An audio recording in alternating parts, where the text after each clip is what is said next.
The ticket was for unauthorized vegetation. Marcus laughed when he read it.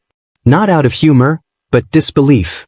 Because what they called unauthorized was the reason his mother smiled for the first time in weeks. It wasn't a junkyard. It wasn't weeds. It was basil, sunflowers, milkweed, and one bright purple bloom that refused to die. But in a neighborhood of beige siding and silent driveways, beauty without permission was considered a threat. So when the HOA cop walked up with his clipboard and tactical boots, Marcus didn't argue. He just looked down at the paper and asked one question. What law says kindness has to match the color of your lawn? He didn't get an answer. Just a fine. Marcus Brown was 42. Lived alone. Woke up every morning at 6 a.m. to water his plants and prepare a breakfast tray for the woman in the back room who sometimes called him Daddy, and sometimes, who are you? His mother, Joyce, had mid-stage dementia. Some days were lucid, others less so. But the garden? That was her anchor. She'd sit on the porch swing, staring at the patch of green and color he built in their tiny front yard. She'd name every flower, tell stories about her grandmother's tulips in Savannah, hum old jazz songs Marcus didn't even know she remembered. It wasn't just a garden. It was a memory machine. And it didn't fit the HOA's template. The envelope was taped to his door. Landscape violation, first warning. The letter listed 4 offenses. Overgrowth of native plant species. Unapproved trellis structure, made from bamboo sticks.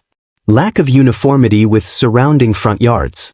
Visible compost bin. Marcus reread it 3 times, then walked out to his yard. His trellis was a hand-tied support for climbing peas. The overgrowth was a patch of milkweed and purple coneflower, planted intentionally for pollinators. Nothing was dead. Nothing was dangerous. Everything had purpose. He came the next morning. Sunglasses. Tactical boots. HOA badge clipped to a windbreaker like he worked security at a concert venue. His name was Officer Don Holbrook. Sir, he said without greeting, this garden doesn't comply with Section 4B landscaping regulations. Marcus squinted. What part doesn't comply? Holbrook gestured vaguely. The whole thing. My mother likes it, Marcus replied quietly. Holbrook didn't blink. The board has determined it reduces visual harmony. If you don't address it within 7 days, you'll begin accruing daily fines. Then he handed over a paper. You've been served. And walked off. Marcus didn't respond with rage. He responded with research. He found his HOA handbook. Highlighted Section 4B. Nowhere did it mention native species. Nowhere did it ban trellises under 5 feet. He printed articles. Scientific notes. Community pollinator guidelines. Even the state's own conservation incentives for planting native flowers. He brought them to the next HOA meeting. They didn't even let him speak. Submit your appeal in writing, the chair said, checking his watch. So he did. And while they ignored him, the garden grew. Some of the neighbors watched but never spoke.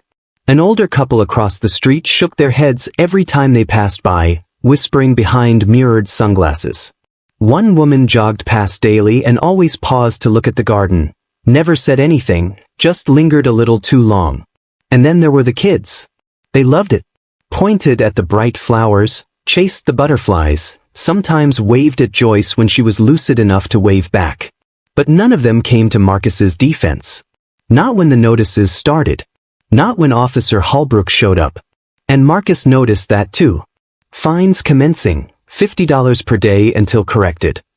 Marcus stood on his porch, holding the notice, watching Joyce hum on the swing beside the milkweed. You know, she said softly, your daddy used to say a man who fears flowers will always hate freedom. Marcus smiled. She didn't remember who he was today. But somehow she remembered that. Marcus didn't want to go to court. He didn't believe in spectacles. He didn't like raising his voice. And he definitely didn't like standing in rooms where men with polished shoes and polished smiles already decided who was out of line. But $50 a day wasn't just a number. It was groceries. It was medicine. It was Joyce's memory care appointments. So he filed the appeal. And on a Tuesday morning with overcast skies and silence in the passenger seat, He drove to the municipal court with a folder in his lap and his mother's hum still echoing in his ears. It wasn't dramatic. No jury. No gavel slams. Just a county judge, a clerk, and a few HOA board members sitting too stiff in their chairs.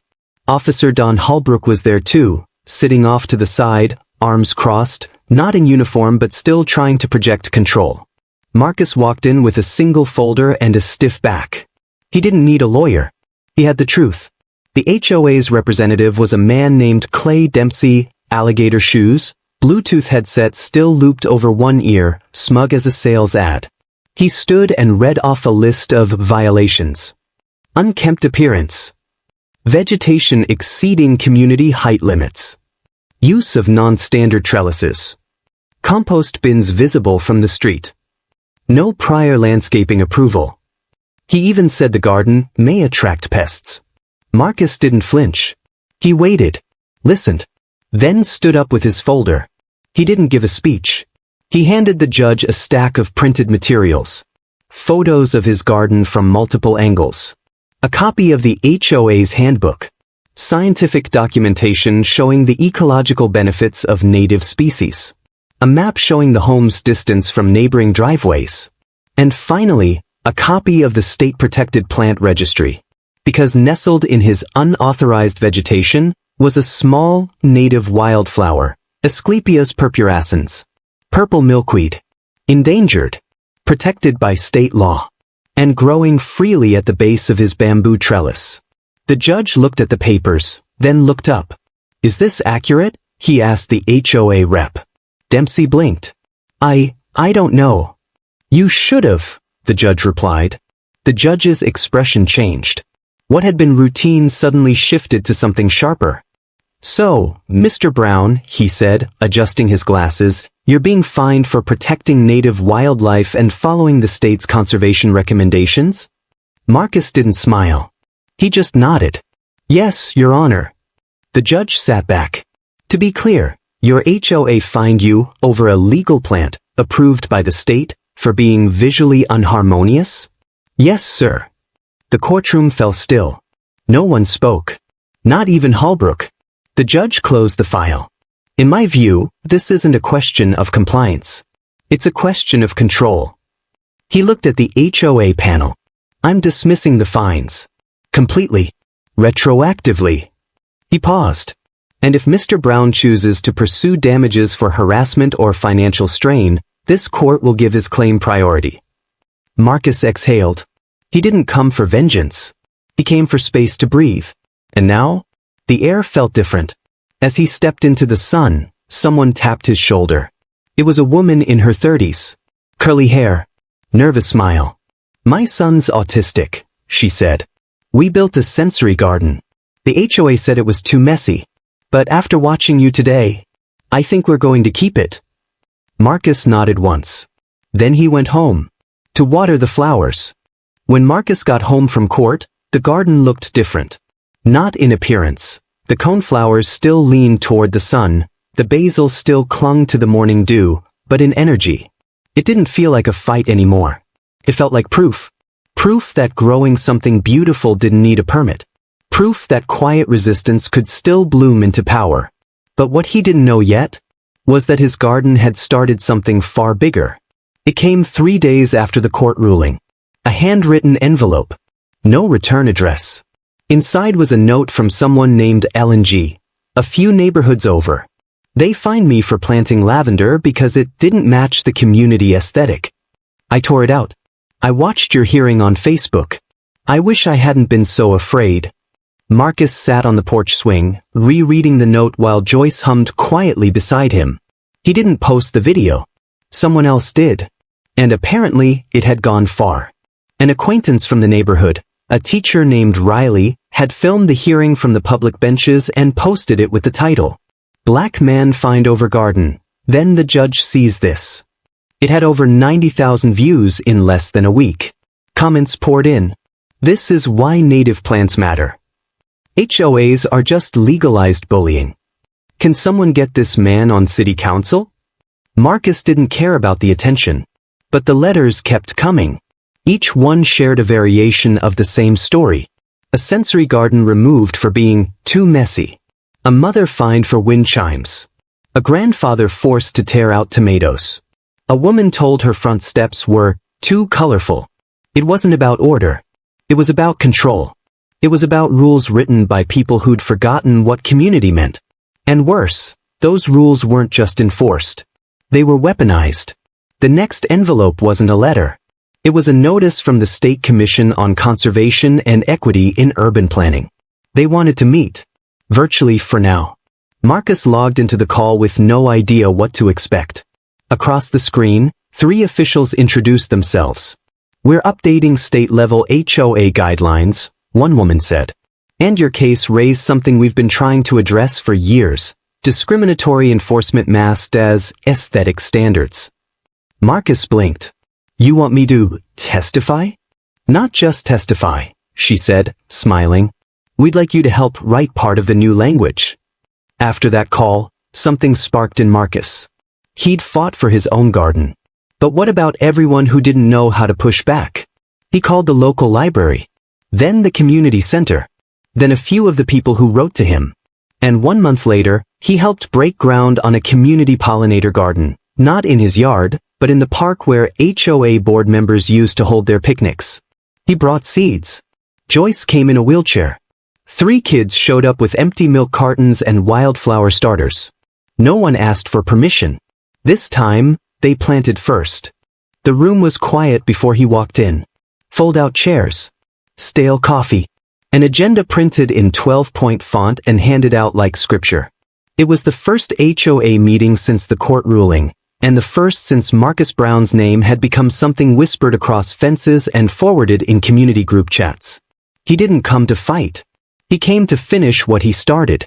Officer Don Holbrook was there, arms folded, sunglasses perched on his head indoors. Clay Dempsey sat near the front, jaw tight, flipping through his notes like the ink might rearrange into a better defense. The HOA board looked smaller now. Not physically. Just unsure. Their smiles brittle. Their voices clipped. They didn't expect him to show. They especially didn't expect him to bring backup. Marcus didn't walk in alone. Ellen G., the woman who sent the first letter. Riley, the teacher who posted the video. 2 teenage brothers who built a mini herb garden with Marcus's help. An elderly woman named Ms. Carmela who once got fined for painting her porch too vibrant. And Joyce. In a wheelchair. Wrapped in a shawl. Quiet but watching. They took seats along the side wall. They weren't loud. They didn't need to be. It was buried as item 6. Discussion. Clarification of front yard appearance guidelines. Code 4. How do we fix this without admitting we broke it? The chairman, a man with thinning hair and too much cologne, cleared his throat. We're here to engage in healthy dialogue, he began. Marcus raised his hand. The room stilled. The chairman hesitated, then nodded. Marcus stood. No microphone. Just presence. I didn't come to gloat, he said. I came because people still live under these rules, and they're afraid to say what I just lived through. He pulled a folder from his bag. This is a list of 17 homeowners who've received fines in the past 8 months, every one of them for minor landscaping violations. 14 of them are people of color. Most are elders. Some are single parents. He looked up. Not one of the violations cited safety. All of them cited visual harmony. He paused. Whose harmony? Riley nodded silently. Ms. Carmela teared up. The teen boys started recording. No one on the board moved. Until one member, a woman named Janine, the only person of color on the panel, cleared her throat. I move that we suspend all active fines related to non-structural landscaping until we can review the full guidelines for bias and inconsistency. Silence. Then, slowly, a second. A third. A vote. Outside, Joyce whispered, Did we win? Marcus knelt beside her. We planted the seed, he said. Now we wait. But even as he spoke the words, he knew. The garden was already growing. Not just outside his house, but inside people. The new guidelines passed quietly. No celebration. No HOA press release. Just a revised document posted to the neighborhood portal. Landscaping Enforcement Update. Effective immediately. Fines suspended. Native species permitted. Personal expression, within reasonable bounds, encouraged. On paper it looked like progress. But Marcus knew better. Changing rules was easy. Changing people? That's where the Real story begins. 2 weeks later, Marcus got a call from Janine, the board member who'd voted with him. "Something happened," she said. "You're gonna want to see it." When Marcus arrived at the HOA office, she showed him the report. Officer Don Holbrook, the same HOA enforcer who fined him, had received a formal complaint from his own neighbor. Apparently, Holbrook's neighbor, Mrs. Sloan, a retired librarian and one of the most by-the-book residents on the block, had filed an anonymous landscaping report. She claimed Holbrook's prized hybrid roses extended 4 inches beyond regulation border limits. The kicker? Under the new guidelines, she was right. Janine chuckled. "Looks like someone's getting his first non-compliance notice." Marcus didn't gloat. He just nodded once. The law, after all, had finally come home. Marcus didn't want Holbrook fined. He wanted him to understand. So he showed up at the officer's house the next morning, not with a complaint, but with a pair of gardening shears and a measuring tape. Holbrook opened the door, stunned. "I'm not here to rub it in," Marcus said. "I'm here to help you cut them back. Same as you asked me to." For the first time, Holbrook didn't look smug. He looked human. After a long pause, he stepped aside. "Fine." They worked in silence. One stem at a time. After 20 minutes, Holbrook broke the silence. "My dad used to say plants were a waste of time. Said if it didn't grow money, it didn't matter." Marcus nodded slowly. "My mom called them memory anchors. Said they gave her something to come back to." Holbrook looked down. "Didn't see that back then." Marcus didn't say anything. He didn't have to. Sometimes, silence was the start of change. The local paper ran a short story. HOA revises rules after landmark garden case. New guidelines protect native species and personal plantings, and one homeowner is leading a community planting event to celebrate. That homeowner was Marcus. He didn't smile when he read it.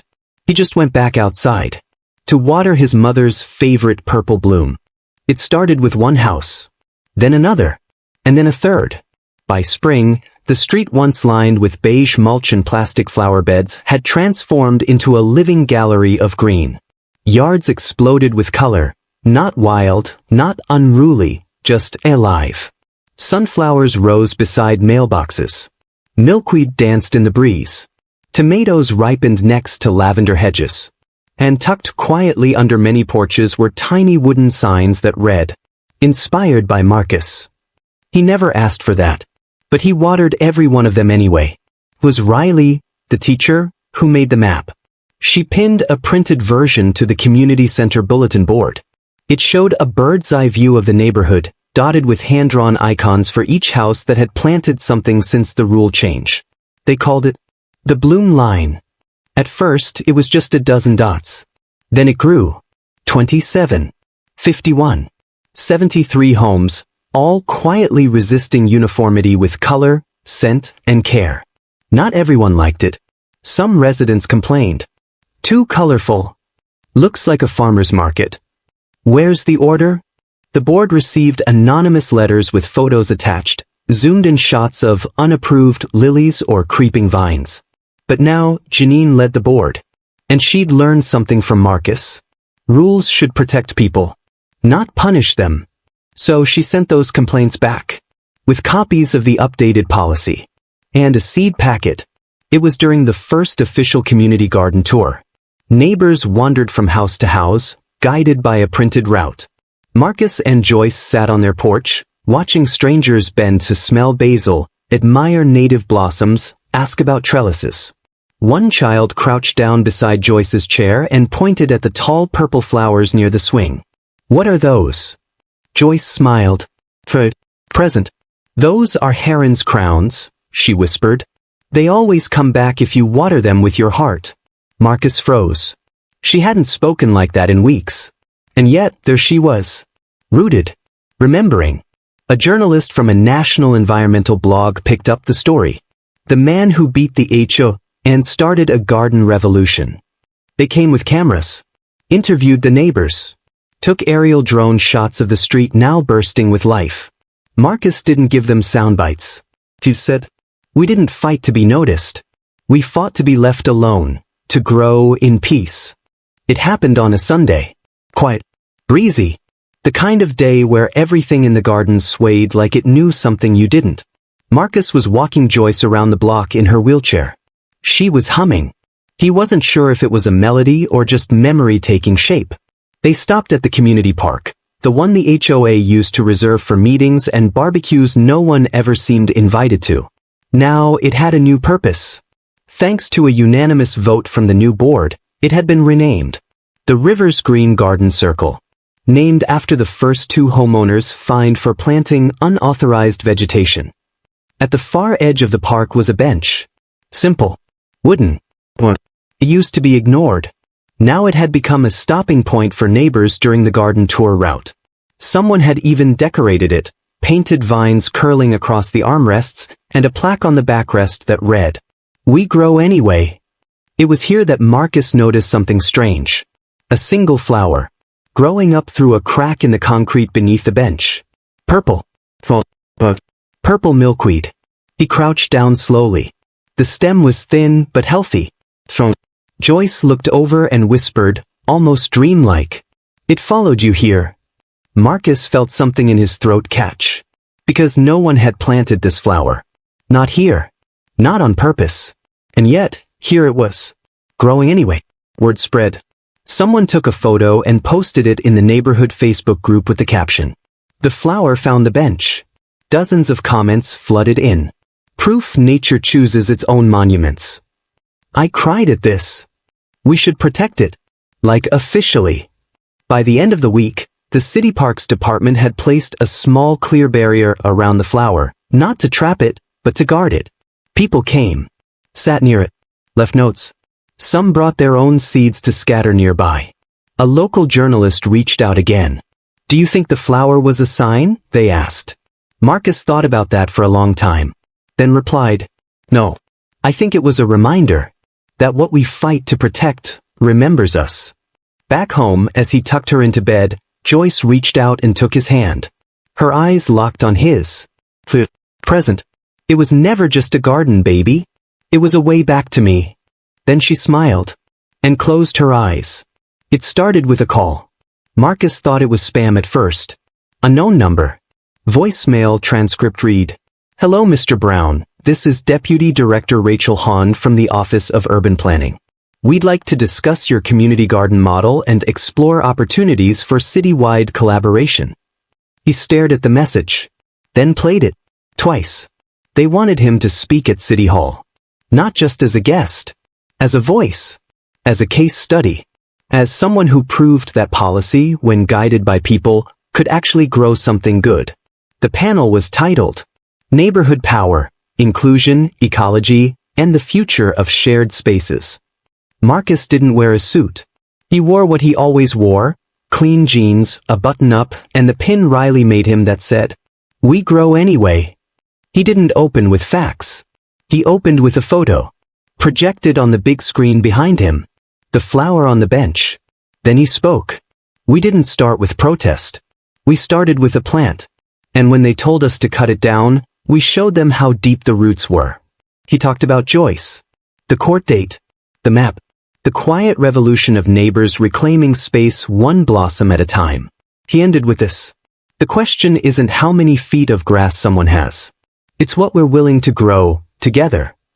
City planners approached him afterward. "We've had a dozen angry HOA meetings this year. But this is what it looks like when something actually works." They asked him to help consult on a pilot program, native plant grants, bias checks on community enforcement policies, shared garden zones in HOA neighborhoods. He agreed, as long as it started on his block. 2 months later, the first official urban bloom zone was marked, right at the edge of Marcus's neighborhood, under the old oak tree, by the little flower that still grew under the bench. The city installed a new sign. Simple, polished, heavy steel base. Urban Bloom Zone. Planted by people. Protected by law. Underneath, in smaller font.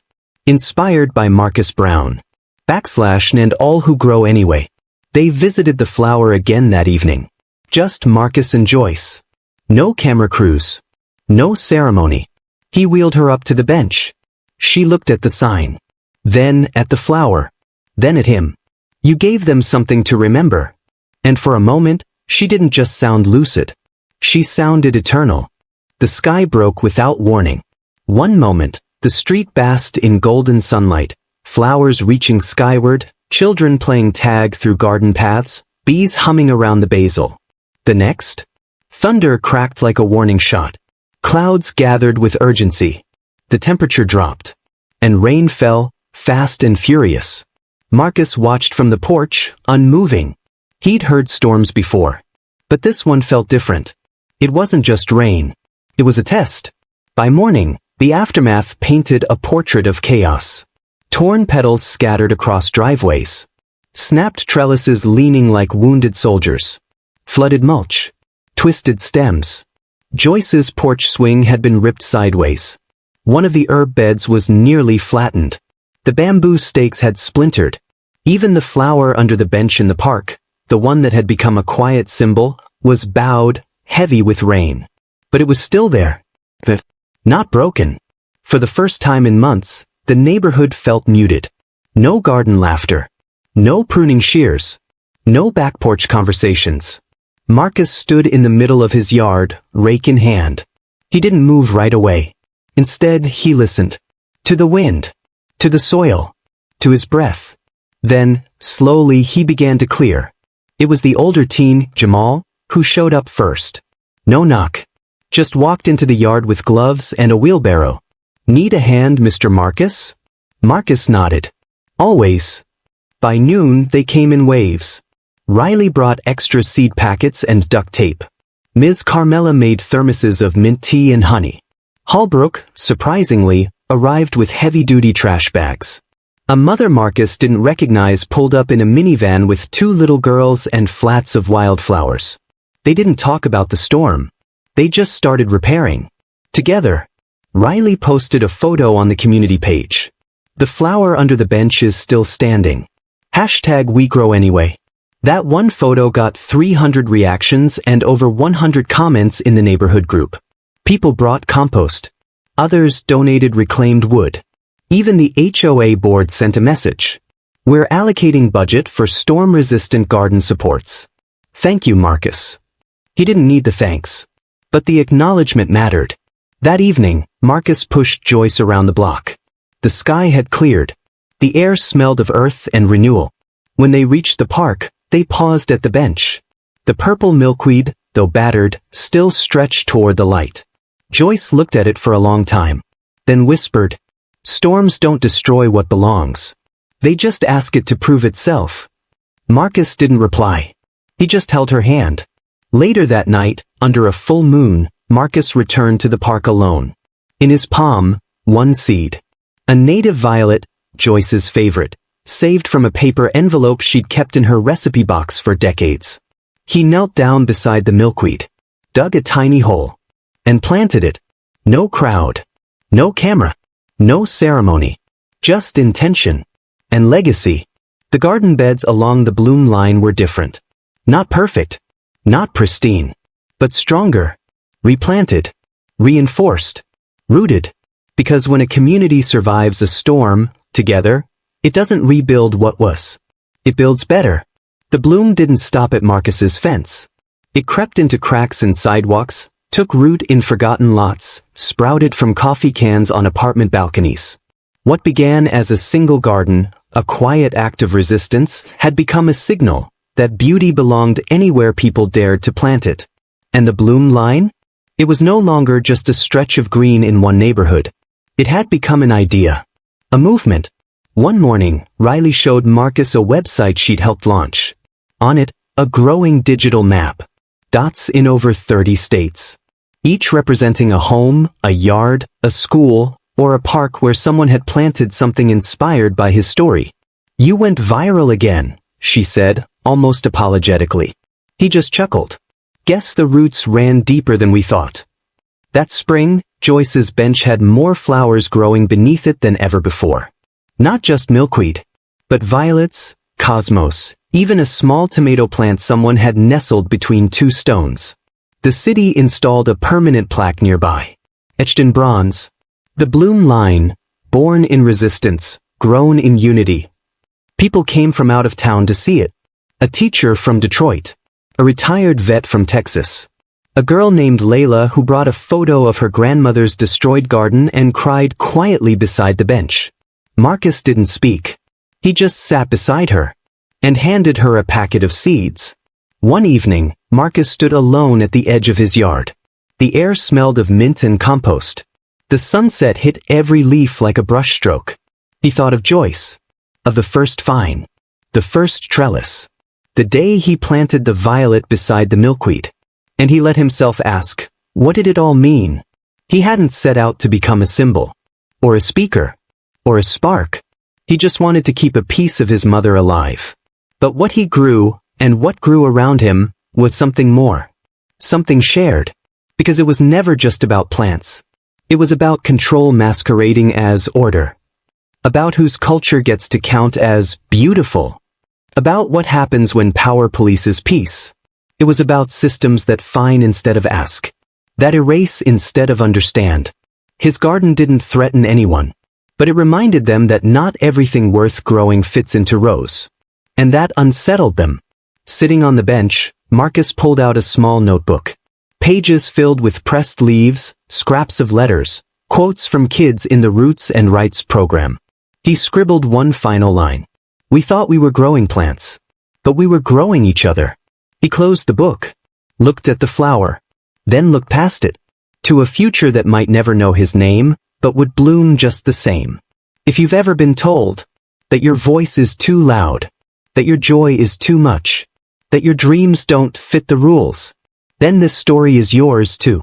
Because gardens don't bloom by asking for permission. They bloom by reaching. So reach, plant, speak, grow, even when the soil is hard. Especially then. Did this story move you? Then don't let it end here. Like the video to help more people find it. Share it with someone who's been told to shrink. Subscribe to this channel for more stories that root us in truth and rise with purpose. Let's grow the Bloom line together. Because no matter the rule, we grow anyway.